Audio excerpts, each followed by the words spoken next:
চাকর পাখির মতো লোক ছুটে আসলো। আমার নাম বলিরাজ। তোমার নাম? হ্যাঁ। আমার নাম বাদশাহ সেকান্দর। কি কারণে আসছো তুমি? 12 বছরের পর পাই। 12 বছরের পর পর? দিনের জোরের কথা। হ্যাঁ। তুমি বলছো মুসলমান জাতকে? আমি ঘৃণার চোখে দেখি মহারাজ। বলিরাজ, তোমার রবীন্দ্রনাথ ঠাকুরে বলে গেছে চোদ্দাঘাত করে আমি হিন্দু সমাজের মাথা। আমি তো কখনো সহিতে পারলিম না। সেই- তার সাথে আমি যুদ্ধ করিব। কি করবা? যুদ্ধ করিব। মরণের ফাঁকা গজাইছে, হ্যাঁ, মরবার চাও।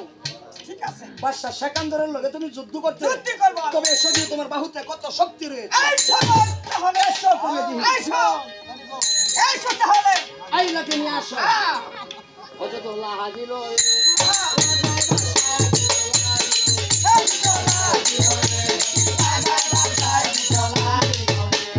কেউ হারে না, কেউ জিতে না, সমান আর সমান দুয়ে মিলে যুদ্ধ করে।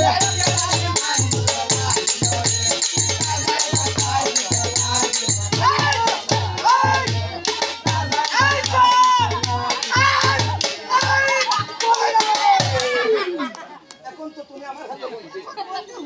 আমাকে বাদশা বলে স্বীকার করো। মুসলমান জাতকে বিশ্বাস করো। আমাকে কর দিবে? দিবা? তবে তোমাকে মাফ করতে পারি একটি শর্তের বিনিময়ে। এই যে বারিন্দার যে বৈশ্য মেয়েটি কাঁদছে, সেই মেয়েটি তোমার কি হয়? ও, ভগবান দিছে। হ্যাঁ। আচ্ছা তাকে আর কইলাম না, এটা আর কইলাম না। হ্যাঁ, আপনাকে মাফ করতে পারি একটি শর্তের বিনিময়ে। যদি আপনার মেয়েকে তুলে দিতে পারেন আমার হাতে। মুসলমান হাতে কখনো আমার মেয়েকে তুলে দেবো না। প্রয়োজনে আমি এই গুলি করে মেরে মারে ফেলবো। এখনো আপনার অহংকার চলে যায়নি? না তো। আপনি চুলের মধ্যে ধরে নিয়ে বাবা, রাজি। রাজি। তোমার মেয়ের কাছে জায়গায় দেখো। মায়া, তুমি বলো না, বাপকে যাবা। আর দাও হানি আচ্ছা শুনেন, হ্যাঁ, আপনার অনেক বানার কাছে না, মানে আমার বাপ দেখে যাই তো গা। বাপ দেখে যাবে না, আমার মেয়ে আপনি তো কইতেছেন বাপ দেখে যাই তো গা। বাপকে হাত দিতে যাও বাবার লগে। আচ্ছা শুনেন, আপনি উঠে দাঁড়ান, দাঁড়াও। দাঁড়ান দাঁড়ান। আপনার মেয়ের যদি আমি বিবাহ করি, হ্যাঁ, আপনি আমার সম্পর্ক কি হইব? 4-5 হোর জামাই, হ্যাঁ। তাহলে ইয়া তোমার জামের বাইরে আইছি। হ্যাঁ, তো একটু দাঁড়ায় না, আপনার একটু ফোন না। বাবু ফোন আমার লাগবে না, আমি লয়ে যাই। হ্যাঁ? আমি লয়ে যাই। বাবা, খেলা করিয়া খেলাত বাদ খাই, কি করবো? কয় ফোন নাম লাগতো না। চলে গেল পাতাল নগরে।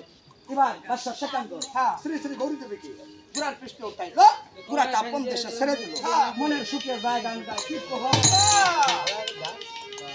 এমন সুন্দরী কন্যা জলের গাতে আইসাছে গো, নদীর কূলে আইসাছে, মন পাগল বানাইছে গো, মন পাগল বানাইছে। এমন সুন্দরী কন্যা জলের গাতে আইসাছে গো, নদীর কূলে আইসাছে, মন পাগল বানাইছে গো, মন পাগল বানাইছে। আপন দেশে চলে গেল, গোড়ার পৃষ্ঠ হইতে নামাইলো, এক দাসী আর এক দাসী লাভ করে বুঝি কুতি রে পেটে নেছে না দাম পাঁচ পাইদাম না, 10 পাইদাম পেটে সাইনা দাম নাই। দেখছো বাদশা সেকান্দর গেছে করেন লাগে হ্যাঁ, লয়ে যাচ্ছে পঞ্চা। অত ফুটকির মাঝে বাইরে তো কোন চাটা দিয়া পঞ্চা